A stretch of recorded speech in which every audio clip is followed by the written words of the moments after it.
ఇక్కడికి వచ్చిన సత్యలోక వాసులందరికీ మనమందరము అయిన వాళ్ళు కాబోతున్న వాళ్ళమే.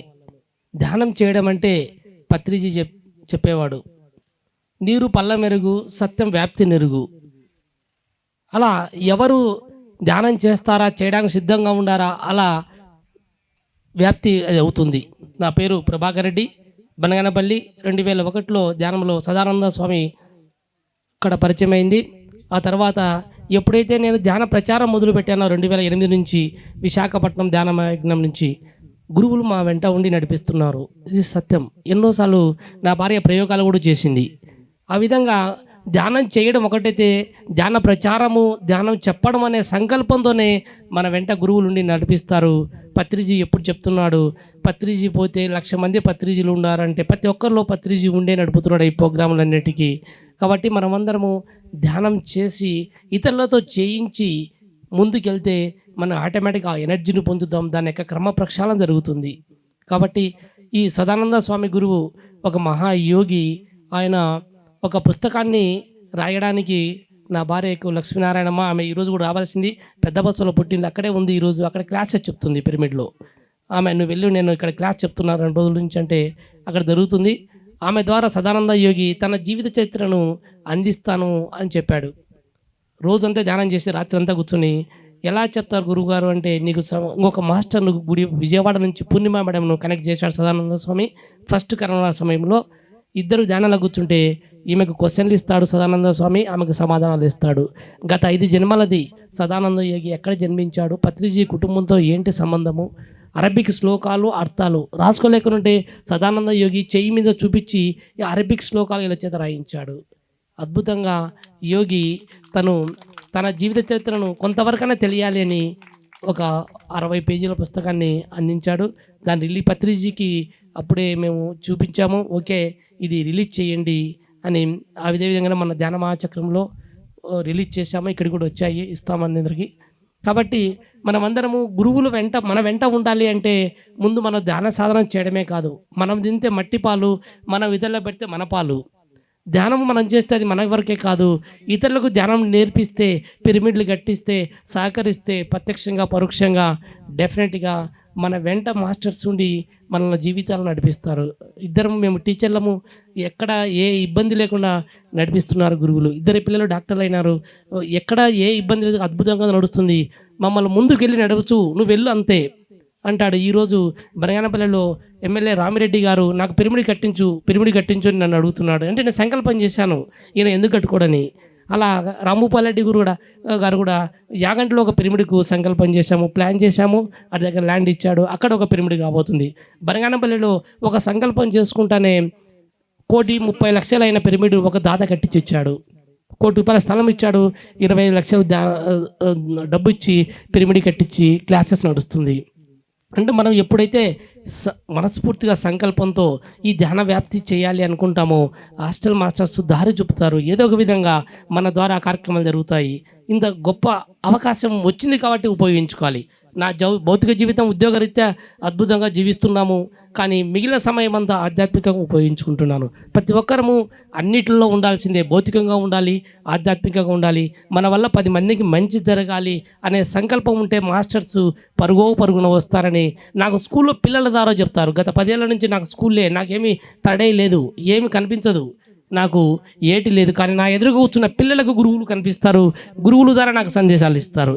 ఎక్కడ పోయినా పిల్లలే, నాకు హై స్కూల్ పిల్లలే, చిన్నపిల్లలు గైడ్ చేస్తారు. ఇలా బ్రహ్మంగారు వచ్చారు, బుద్ధుడు వచ్చాడు, పత్రిజీ వచ్చాడు, యోగానంద పరమహంస వచ్చాడు, ఎవరో ఒకరు వచ్చి సందేశం ఇచ్చిపోతుంటారు.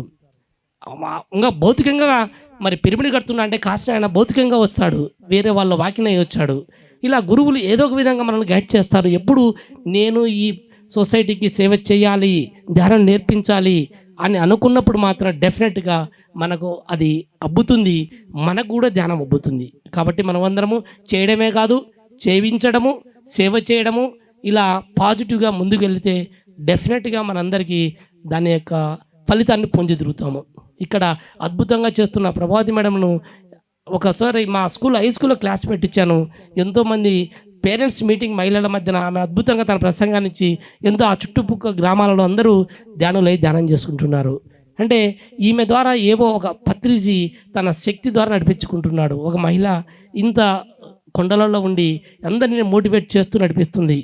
కాబట్టి ప్రతి ఒక్కరము చేయగలము, ఎవరైనా చేయగలము. మనసులో ఉండాలి, నేను ధ్యానం చేయడం కాదు, మా పక్కింటోళ్ళకు, నా బజారులో నాకు ఫోన్ చేసిన వాళ్ళు ఇబ్బందులు, కష్టాలు, బాధలు, రకరకాల దిక్కుతూచక ఉన్న వాళ్ళకు ధ్యానం చేసుకొని నువ్వు ఎప్పుడైతే రిలీజ్ చేస్తారో ఆటోమేటిక్గా మనకు అది దారి ఏర్పడుతుంది. కాబట్టి మనందరం ధ్యానం చేయడము, చేయించడము, సేవ చేయడం, ఈ మూడిట్లో పాల్గొనాలని ఈ అవకాశం ఇచ్చిన ఈ జమ్మలమడుగు ట్రస్ట్ వారికి ధన్యవాదాలు తెలుసుకుంటాను. Thank you sir, thank you. చూడండి, ఒక టీచర్, సామాన్య టీచర్, వాళ్ళ భార్య ఒక టీచర్. ఆయన ఆహ్వానం మేరకు నేను బనగానపల్లెకు అనేక సందర్భాల్లో వెళ్ళి వారి ఇంట్లో విడిది చేశాను.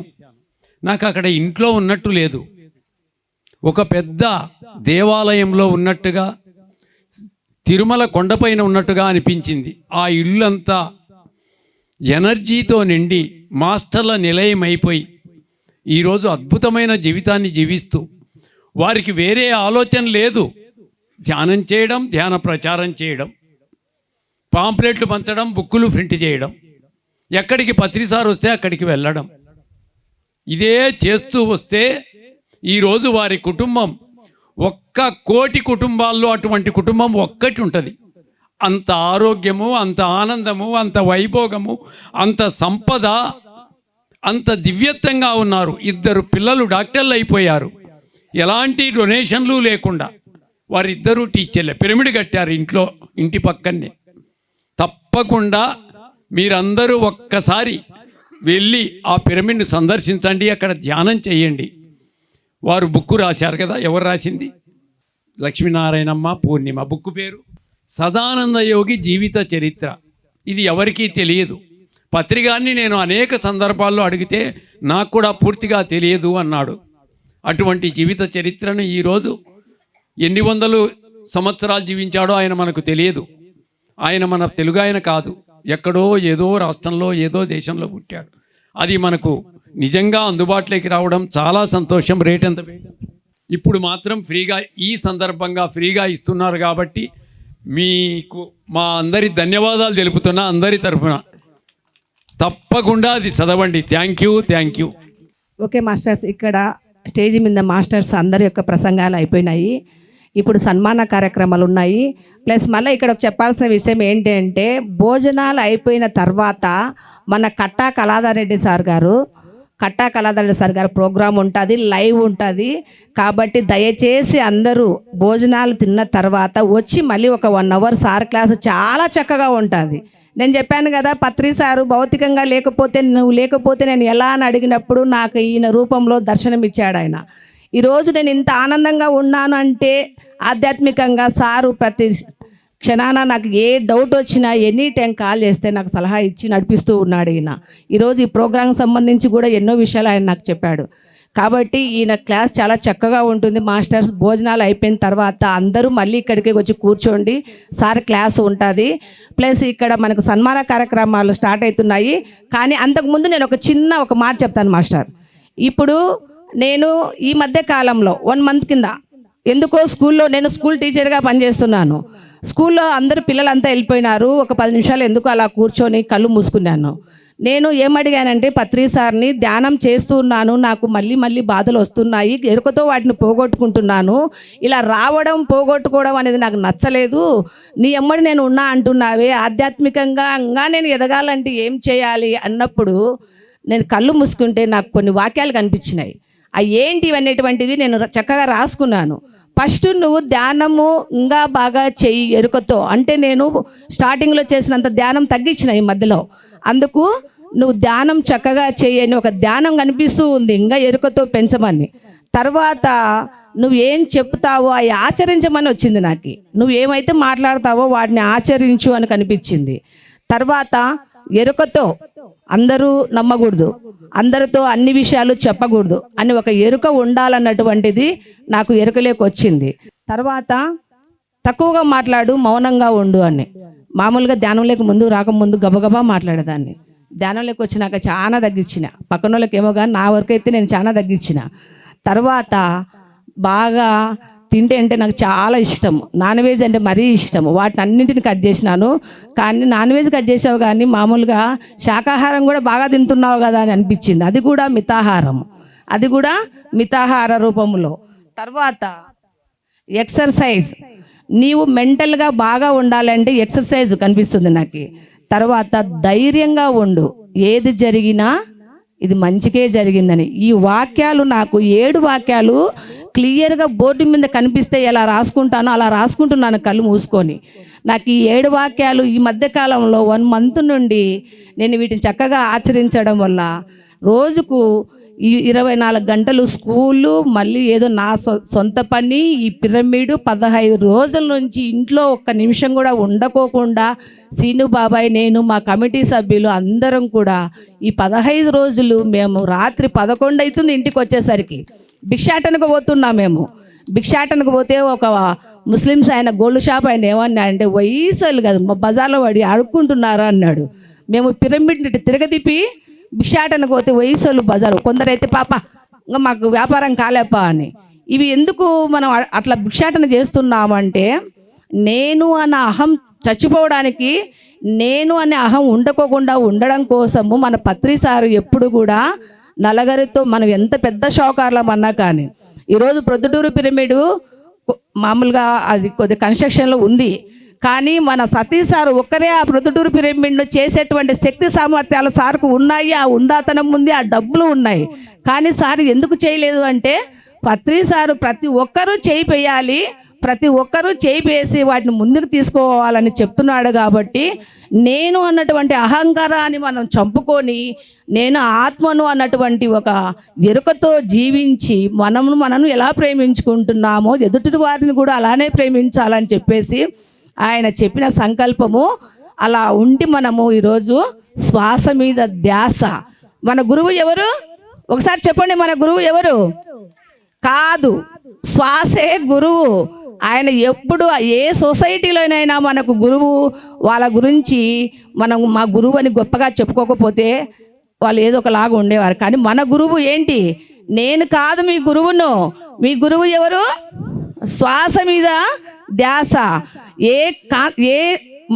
ఏ మెడిటేషన్ ఛానల్ కానీ, ఏ ధ్యాన సెంటర్లు కానీ గొప్పగా ఉంటూ ఉంటాయి. నాన్ వెజ్ తింటే వీళ్ళు రారు ధ్యానానికని అనుకునేవాళ్ళు. కానీ ధైర్యంగా ఎక్కడ కూడా వల్ల బుద్ధి చెప్పేటువంటి ఏకైక గురువు మన బ్రహ్మర్షి పితామహ పత్రిజీ సార్. వస్తేవి లేకపోతేలే ఏదో ఒకరు సత్యాన్ని తెలుసుకుంటావు, నువ్వు వస్తావు అని చెప్పేసి ఆయన ఉన్నట్లుగానే చెప్పేవాడు. నువ్వు నాన్ వెజ్ తినకూడదని కరాఖండిగా చెప్పేవాడు. మా ఊళ్ళో కూడా ఒక ఆమె ఉంది, ధ్యానానికి ముందు పోతా అని ఏం చెప్తుందంటే, నువ్వు నాన్ వెజ్ తినాకని చెప్తుంది. అది ఆ మహతల్లి ఎక్కడే చూడండి. ఆమె నాకు ధ్యానం 4 ఏళ్ళ ముందే చెప్పింది. కానీ ఏం చెప్పింది? కూర తినొద్దని చెప్పింది. భయపడి నేను కూర తినకోకుండా యాడుండాను అని మళ్ళీ ధ్యానంలోకి రావడానికి 3 years పట్టింది. ఓకే మాస్టర్స్, ఇతడి చక్కటి అవకాశాన్ని ఇచ్చిన మాస్టర్స్కి అందరికీ ఒకసారి గట్టిగా క్లాస్ కొట్టండి. తర్వాత ఇప్పుడు సన్మాన కార్యక్రమాలు ఉన్నాయి. భోజనం చేసి మళ్ళీ వచ్చి కూర్చోండి మాస్టర్స్. మన హిమాలయ గురువు యొక్క ప్రసంగం ఉంటుంది. Okay, thank you masters. దయచేసి భోజనం తర్వాత ఎవ్వరూ ఇంటికి వెళ్ళొద్దు. వెళ్తే మీకంటే దురదృష్టవంతులు ఇంకెవ్వరు ఉన్నారు. కళాధర్ రెడ్డి గారు హిమాలయాల్లో కొన్ని సంవత్సరాలు సాధన చేసి వచ్చిన మహా గొప్ప యోగి ఉన్నారు. వారి సందేశాన్ని తప్పకుండా వినాలి. ఇప్పుడు ప్రభావతి మేడం గారు చెప్పిన 7 వాక్యాలు మీరు రాసి పెట్టుకోండి. అది పిరమిడ్ ఫిలాసఫీ. అది అద్భుతమైన 7 సందేశాలు ఇచ్చారు. తర్వాత సన్మాన కార్యక్రమం, తర్వాత భోజనాలు. ఇప్పుడు సన్మాన కార్యక్రమాలు ఉన్నాయి. మన గురూజీ అయినటువంటి గురువు గారికి ఇప్పుడు సన్మానం చేయడానికి మన రాయలసోటి సతీష్ సారు, మన కట్టా కళాధర్ రెడ్డి సార్ గారు, మన ఓబై సార్ గారు ముగ్గురు ముందుకు రావాల్సినదిగా కోరుచున్నాం మాస్టర్స్. భూమి పూజ చేసినప్పుడు మనకు కావలసిన నీటిని అందించి మనకు వెన్నంటి ముందుకు నడిపించిన స్వామీజీకి సన్మానం చేసుకుంటున్నాం ఈరోజు. గట్టిగా చప్పట్లు కొడదాం స్వామీజీకి. ఈ పిరమిడ్ కట్టే ముందుగా మేమంతా ఒక టీం వచ్చిన్నాం ఇక్కడికి. ముఖ్యంగా స్వామీజీ గారి ఆశ్రమంలోకి మొట్టమొదటిగా వెళ్ళడం జరిగింది. ఎంత ఆప్యాయతగా రిసీవ్ చేసుకొని దీనికి నా సహాయ సహకారాలు ఉంటుందని చెప్పేసి స్వామివారు ఆ రోజే తెలియజేయడం జరిగింది. వారికి మరొకసారి మనం సన్మానంతో వారిని సత్కరించుకునేది మన అందరి బాధ్యత. కాబట్టి ఈ సన్మానాన్ని స్వీకరించవలసిందిగా కోరుచున్నాను. థ్యాంక్ యూ వెరీ మచ్ స్వామీజీ గారు.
సో ఈ ప్రోగ్రాము 100% సక్సెస్ అయినట్టే, ఎందుకంటే కొత్త వాళ్ళ సంఖ్య ఎక్కువ ఉంది.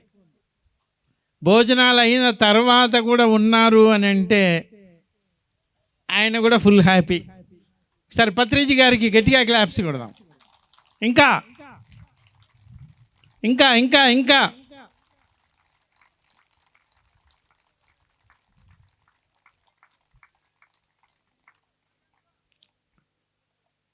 సో ఈ అగస్తేశ్వర పిరమిడ్కు, జమ్మలమడుగు పిఎస్ఎస్ఎం మూమెంట్కు స్టార్టింగ్ నుంచి ఇప్పటి వరకు ఎన్నో రకాల సేవలు అందించిన వారు, ఇప్పటికీ సేవ చేస్తున్నవారు, పిరమిడ్ మాస్టర్లు, భవిష్యత్తులో రాబోతున్న ఇప్పుడు కొత్తగా వచ్చారే వీళ్ళందరూ, ఇప్పుడు కొత్తగా వచ్చారు కానీ వీళ్ళందరూ సీనియర్లు అవుతారు నెక్స్ట్ ఇయర్, అవునా కాదా? సో కొత్తగా వచ్చిన పిరమిడ్ మాస్టర్లు వీళ్ళు కూడా రానున్న కాలంలో జమ్మలమడుగు పిఎస్ఎస్ఎం మూమెంట్కు అద్భుతంగా సేవ చేయబోతున్నారు. కాబట్టి ముందే అడ్వాన్స్గా గట్టిగా క్లాప్స్. ఇంకా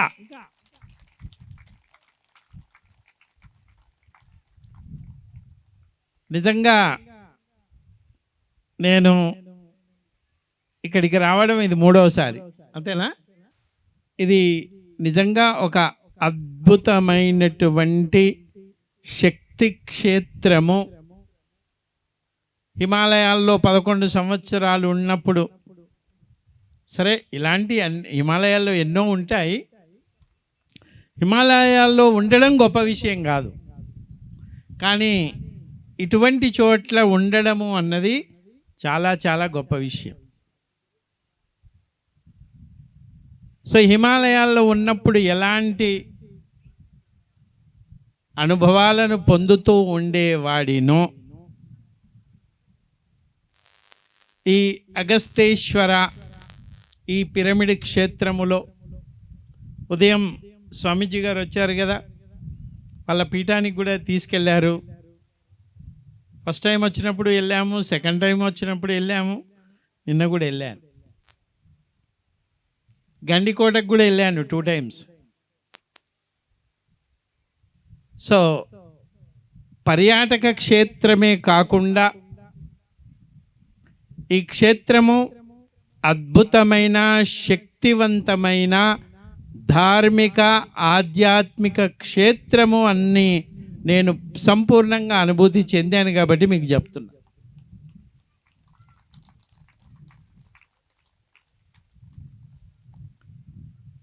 సో ఇది సహజ ప్రకృతిలో ఉంది. హిమాలయాలు ఎలాగైతే సహజంగా అంటామో, హిమాలయాల్లో ఎలాగైతే సహజ ప్రకృతి ఉందో,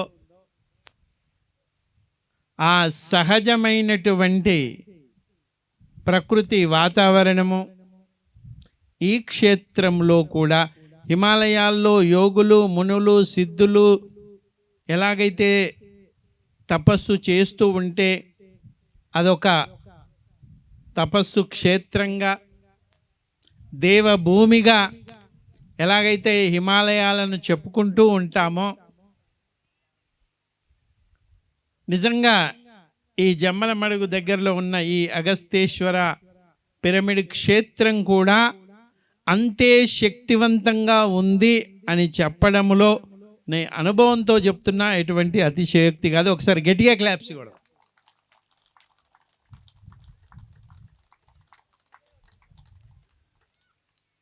సో ఇక ధ్యానంలోకి వద్దాం. నాకు కూడా చాలా ఆనందంగా ఉంది. కొత్తగా వచ్చిన వాళ్ళు ఇంతకుముందు భోజనం చేస్తూ ఉన్నప్పుడు ఒక అమ్మగారు అడిగారు, సార్ నేను ఆత్మ సాక్షాత్కారం పొందాలి అంటే ఏం చేయాలి? అమ్మగారు ఉన్నారా? చేయి పైకెత్తమ్మాయి.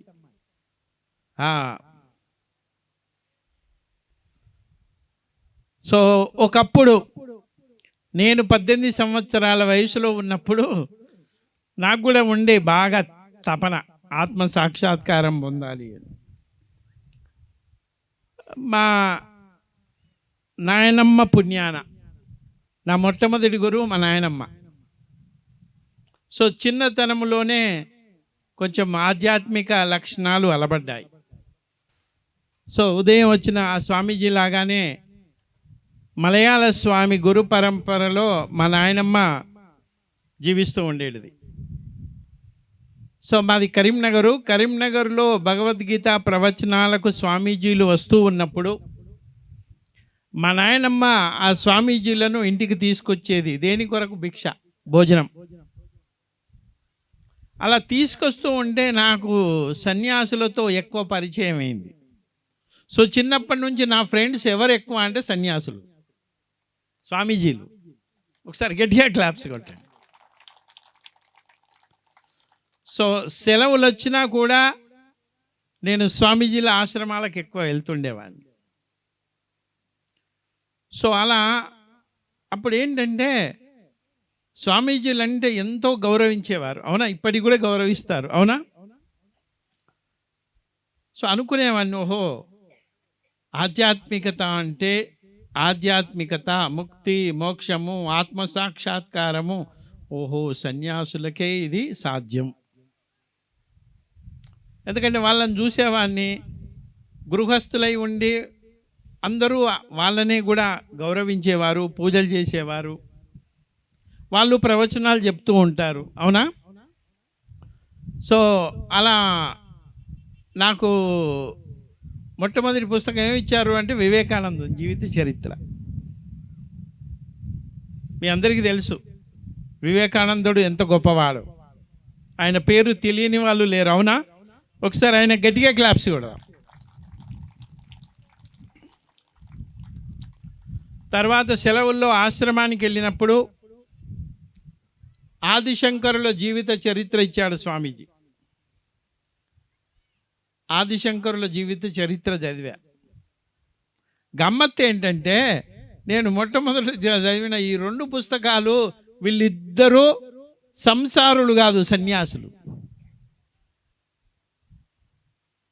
అది యాదృచ్ఛికంగా జరిగిందో మరి ఎందుకో కానీ నేను చదివిన మొట్టమొదటి ఆ 2 జీవిత చరిత్ర పుస్తకాలు వివేకానందుడు, ఆదిశంకరాచార్య.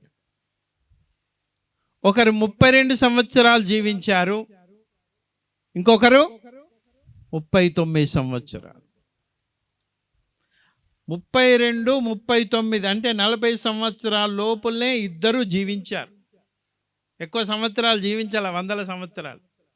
కానీ నేటికి కూడా ప్రపంచవ్యాప్తంగా వివేకానందుని పేరు కానీ ఆదిశంకరాచార్యులు కానీ పేరు కానీ తెలియనటువంటి వ్యక్తి ప్రపంచంలో లేరు. అవునా కాదా చెప్పాలి. ఒకసారి ఇద్దరికీ గట్టిగా క్లాప్స్. అప్పుడు అనిపించింది, అమ్మ బాబోయ్ వీళ్ళు ఎందుకు ఇంత ఫేమస్ అయ్యారు, ఎందుకు ఇంతగా ప్రచారం చేశారు అని అనుకున్నప్పుడు, ఓహో ఇద్దరు సన్యాసులు అంటే పెళ్ళిళ్ళు చేసుకోవాలా. ఓ పెళ్ళి చేసుకోకపోతేనే 24 గంటలు సేవ చేయొచ్చు, స్వేచ్ఛగా ఉండొచ్చు అనుకున్నా. అందుకొరకు వాళ్ళిద్దరిది బాగా నా మీద వాళ్ళిద్దరి ప్రభావం పడ్డది. సో అది ఇద్దరి జీవిత చరిత్రలు చదివిన తర్వాత నేను కూడా డిసైడ్ అయ్యాడు, మనం కూడా సన్యాసి కావాలి ఇలా.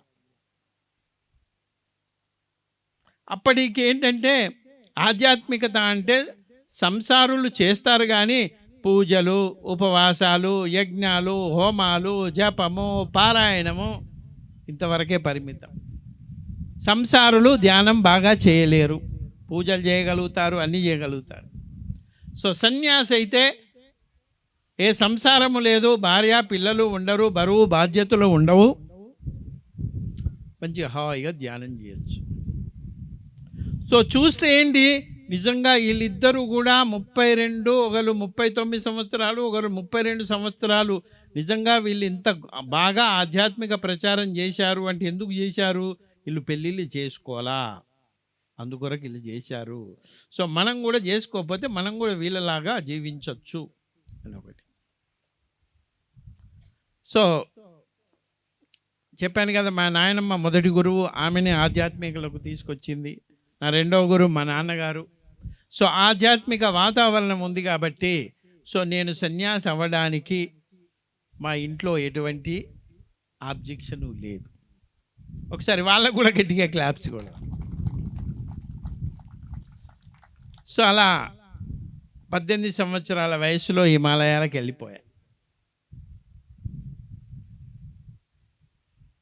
ఫస్ట్ భక్తి మార్గం, పూజా విధానం. శివుడు అంటే బాగా పిచ్చి, కృష్ణుడు. ఎందుకంటే కృష్ణుడు అంటే భగవద్గీత పారాయణం చేసేవాడిని. శివుడు అంటే ప్రతిరోజు లింగాభిషేకం, నమకము, చమకము, రుద్రకము. సో అలా నా దినచర్య ఎట్లా ఉండేది అంటే ఉదయం 3 గంటలకు నిద్రలేచి చల్లటి నీటితో స్నానం చేసి పూజ, పారాయణం, జపం, వీటి అంటే ఇవన్నీ అయిపోయే వరకు 3 గంటలు పడుతుండే. ఎన్ని గంటలు? 3 గంటలు. సో అలా 89 నుంచి 1997 సంవత్సరం వరకు 8 సంవత్సరాలు. వీటితో పాటు ఏ గురువు కనిపిస్తే ఆ గురువు దగ్గర ఆ గురువుకు తెలిసిన విద్య, మంత్ర సాధన, యంత్ర సాధన, తంత్ర సాధన, హఠయోగము, అంతర్ముఖ ప్రాణాయామం, క్రియాయోగం, శబ్దయోగం, నాదయోగం, ఇలా రకరకాలుగా. ఎందుకంటే తపన, అమ్మగారు అడిగారే ఆత్మ సాక్షాత్కారం. సో ఆ తీవ్ర తపనతోని ఎవరు ఏ గురువు తెలిస్తే, ఏ సిద్ధ పురుషుడు దొరికితే వాళ్ళ దగ్గరికి వెళ్ళి నేర్చుకుంటూ అన్నీ పాటించేవారు. ఇలా 8 సంవత్సరాలు గడిచిపోయింది హిమాలయాల్లోనే. సో హిమాలయాలంటే అమర్నాథ్, ఋషికేశు, హరిద్వారు, కేదార్నాథ్, బద్రీనాథ్, గంగోత్రి, యమునోత్రి, ఈవెన్ ఇంక్లూడింగ్ మానస్ సరోవర్. ఇన్ని ప్రదేశాలు తిరిగా. బట్ ఇన్ని సాధన వల్ల హిమాలయాల్లో అనేక మంది గురువుల సాంగత్యం వల్ల శరీరము సంపూర్ణ ఆరోగ్యాన్ని పొందింది, మనస్సు ప్రశాంత స్థితిని పొందింది. కానీ ఆ అమ్మగారు అప్పుడు అడిగినట్టు ఆత్మ సాక్షాత్కారం చూసుకుంటే అలా ఆత్మ సాక్షాత్కారం తప్ప సంపూర్ణ ఆరోగ్యం వచ్చింది, మనస్సు స్థిమితంగా ఉండడం వచ్చింది, ఆసన సిద్ధి వచ్చింది. కూర్చుంటే పద్మాసనం వేసి కూర్చుంటే 1 గంట, 2 గంటలు, 3, 4, 5, 10 కాదు, కంటిన్యూగా 18 గంటలు కదలకుండా ఒకే ఆసనములో కూర్చుండే స్థితి కూడా వచ్చింది. దాన్ని ఆసన సిద్ధి అంటాం. భోజనం లేకుండా కూడా ఉపవాసం అంటామే.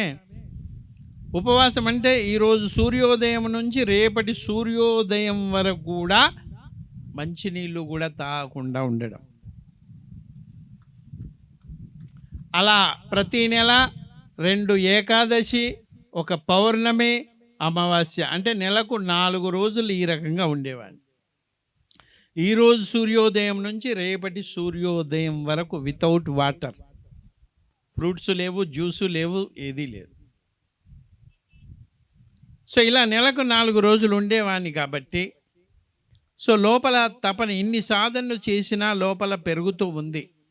నా కర్మలు దగ్ధం కాలే, ఇంకా నాకు నేను స్వయంగా చూసుకోలేదు అన్నది. సో దాని కొరకు గుహల్లో ఒకసారి 2 రోజులు, 3 రోజులు, వారం రోజులు ఇలా కంటిన్యూగా 15 రోజులు. ఇప్పటి వరకు నా జీవితంలో, ఇప్పుడు నా వయసు 53 సంవత్సరాలు, ఈ 53 సంవత్సరాల జీవితంలో మంచినీళ్ళు కానీ ఏ ఆహార పదార్థాలు తీసుకోకుండా ఇప్పటి వరకు ఉన్నది 15 రోజులు ఉండగలిగా.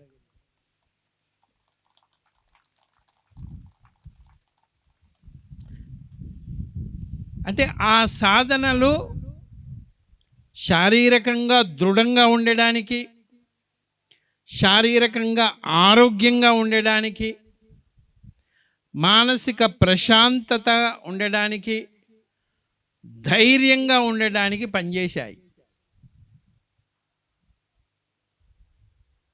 కానీ ఆత్మ సాక్షాత్కారం కలగలేదు ఒకటి తప్ప. ఇలా 15 రోజులు ఉన్న తర్వాత ఒక బౌద్ధ భిక్షువు పరిచయం అయ్యాడు 8 సంవత్సరాల తర్వాత. ఆయన చూసి కనిపించి అడిగాడు, స్వామీజీ, ఆయనకు తెలుగు రాదు, హిందీ. स्वामीजी मैं आपको देख रहा हूं कि आप उस गुफा में 15 दिन से उसमें हैं, खाना नहीं खाया, पानी नहीं पिया, गुफा से बाहर तक भी नहीं आया, तो अभी 15 दिन से बाहर आए, क्या आप अपने आप को जान लिया అంటే ఆత్మ సాక్షాత్కారం అయ్యిందా? 15 రోజులు గుఫల్లో ఉన్నారు కదా అని ఆ స్వామీజీ అడిగాడు. బంతే, బౌద్ధ భిక్షువులను బంతేజీ అంటాం. సో అప్పుడు నేను ఆయనతో అన్నాను హిందీలోనే, బంతేజీ, ఆత్మ సాక్షాత్కారం తప్ప మిగతా ఎన్నైతే ఉన్నాయో ఆ 99 వచ్చాయి, కానీ ఆ 100ది మాత్రం కాల.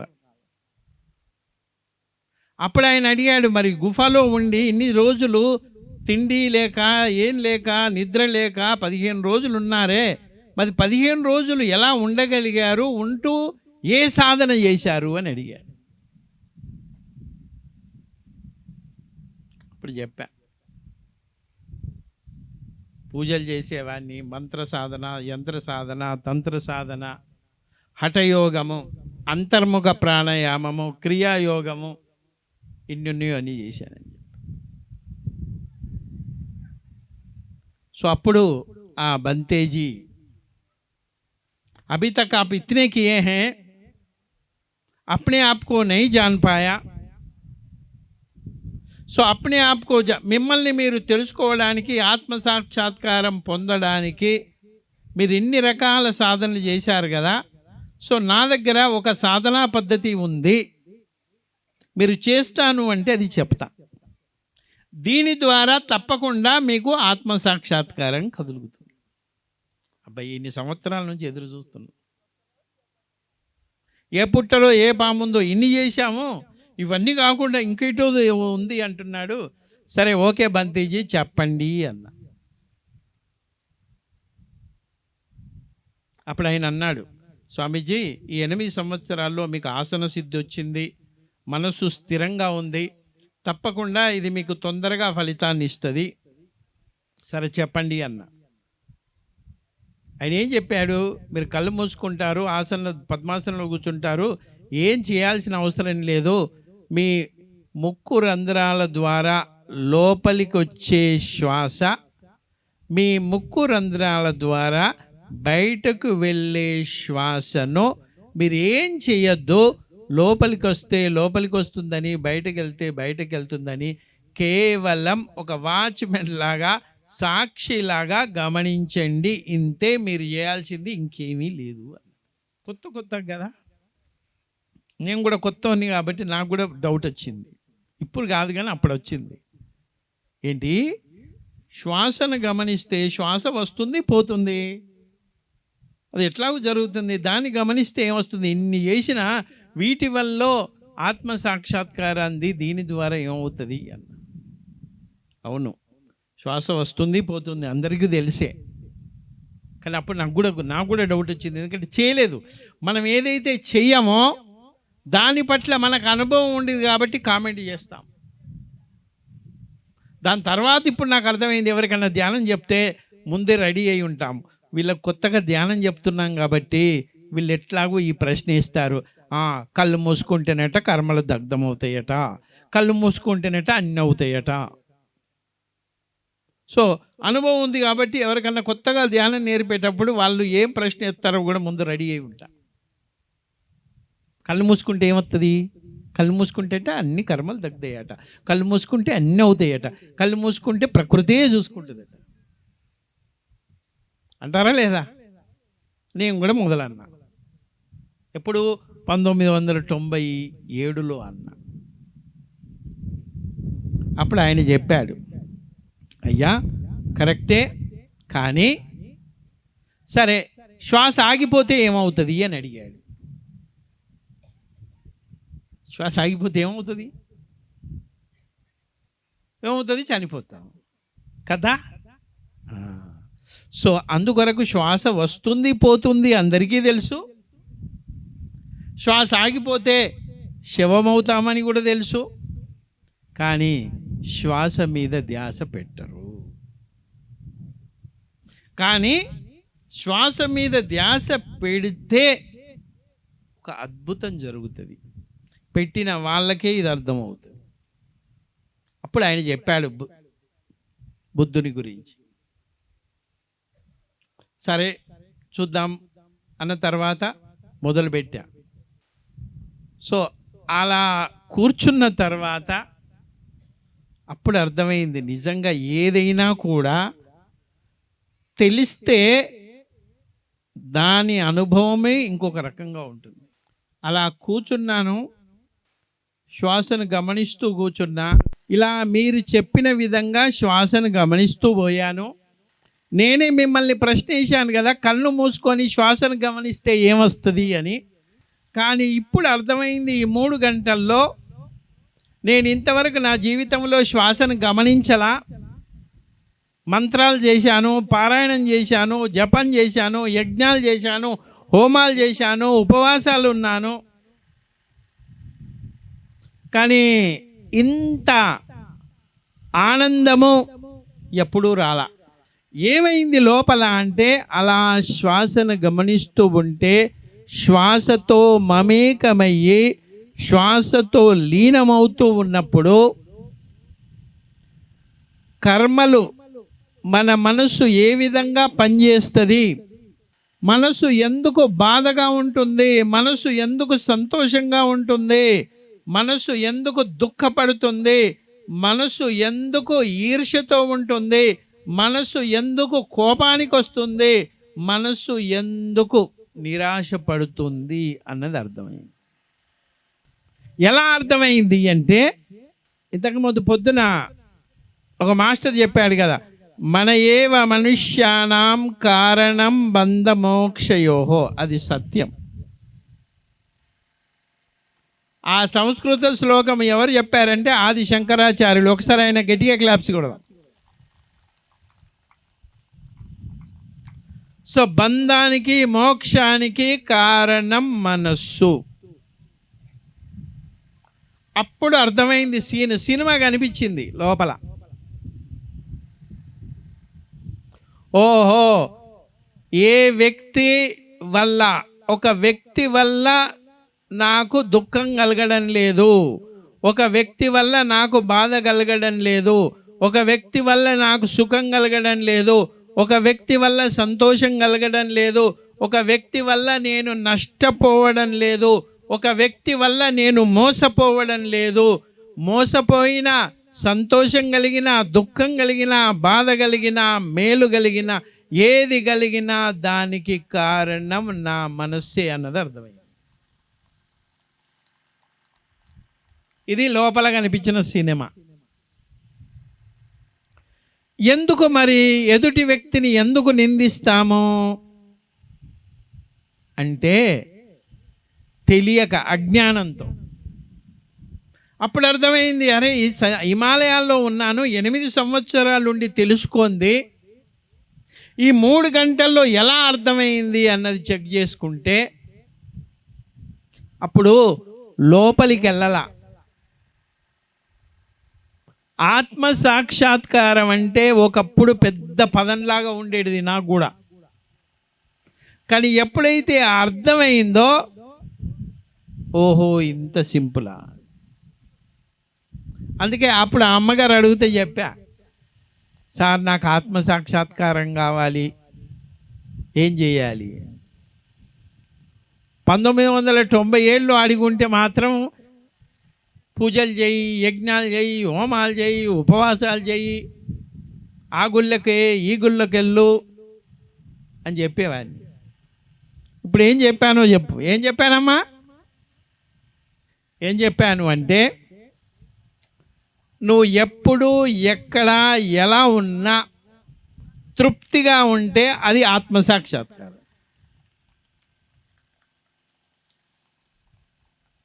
హిమాలయాలకు వెళ్ళి 11 సంవత్సరాలు సన్యాసిగా బౌద్ధ భిక్షువుగా ఉండి 15 రోజులు తిండి తిప్పలు లేకుండా ఉండి ఎంతో చలిలో కూడా మంచుగడ్డల్లో కూడా కూర్చొని చలిగన్ని చేసి తెలుసుకున్నది ఏంటి అంటే, హిమాలయాలకు వెళ్ళినా ఎక్కడికి వెళ్ళినా ఎక్కడ ఏమీ లేదు, ఉన్నదంతా ఆత్మ సాక్షాత్కారము, తృప్తి, ఆనందము అన్నది ఎక్కడో లేదు, నా లోపల ఉంది అన్నది అర్థమైంది.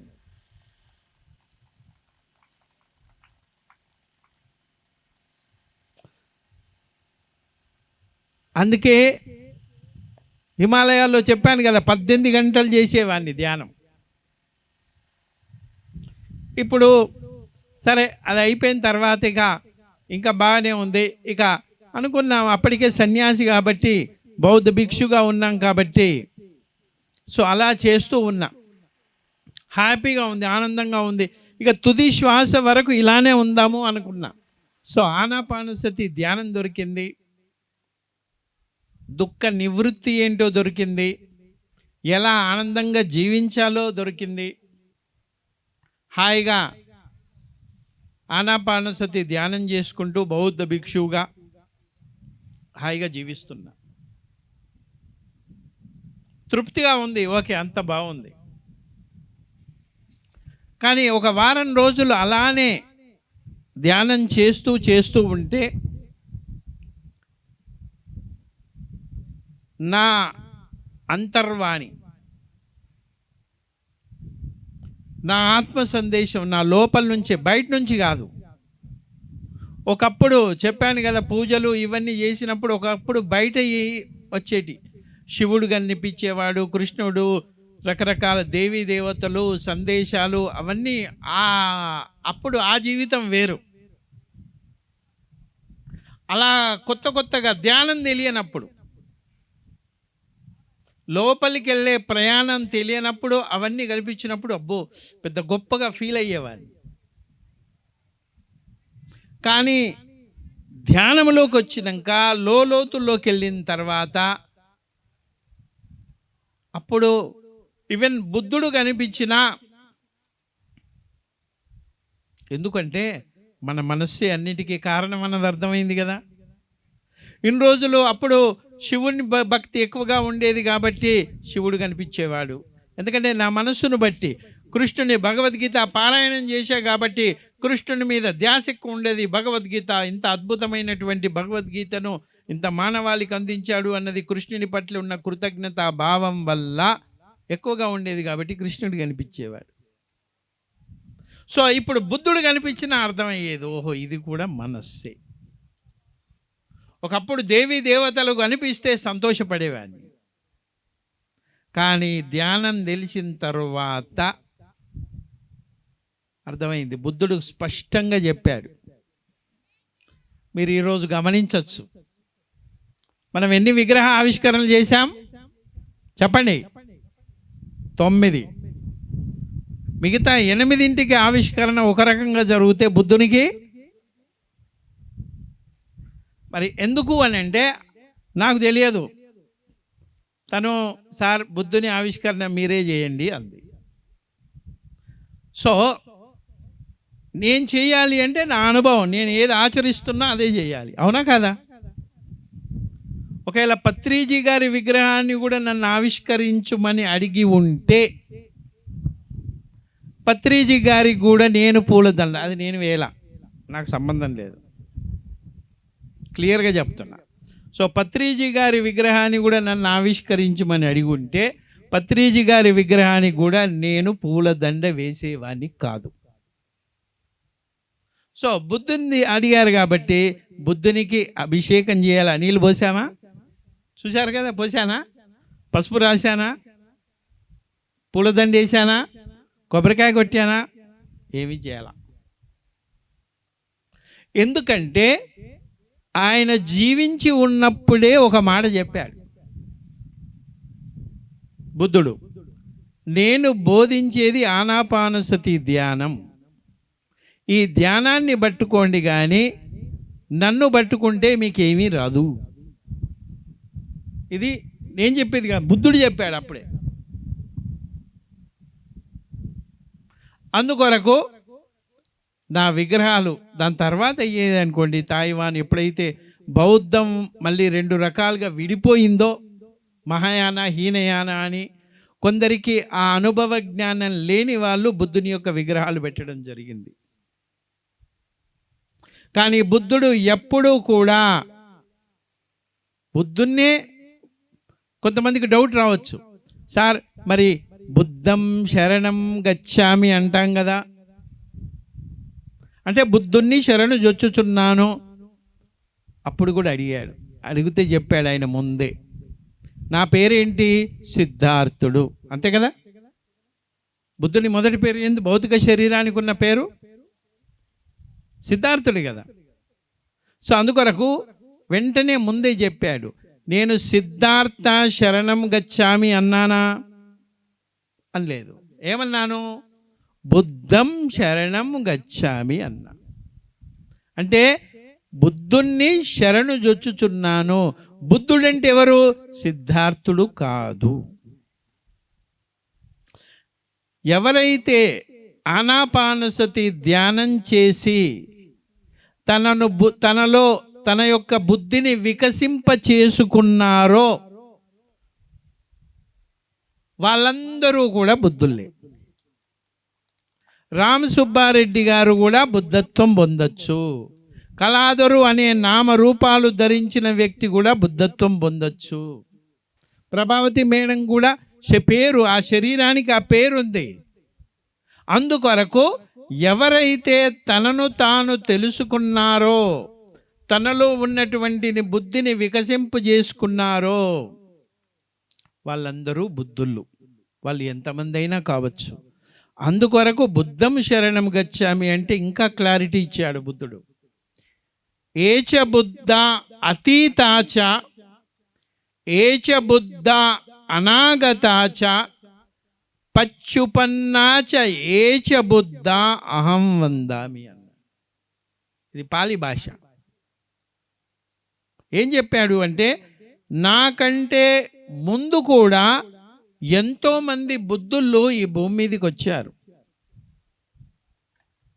ప్రస్తుతం నేనొక్కనే కాదు, మీకు నేనొక్కడిని తెలుసు, కానీ నాలాంటి వాళ్ళు ఈ భూమి మీద, మీరు ఇక్కడ బుద్ధగయలో ఉన్నారు, కపిలవస్తు నగరంలో ఉన్నారు కాబట్టి నేనే మీకు గొప్పగా కనిపిస్తున్నాను, కానీ ఈ భూమండలం మీద ఎంతోమంది బుద్ధుళ్ళు ఉన్నారు ఈ వర్తమానములో.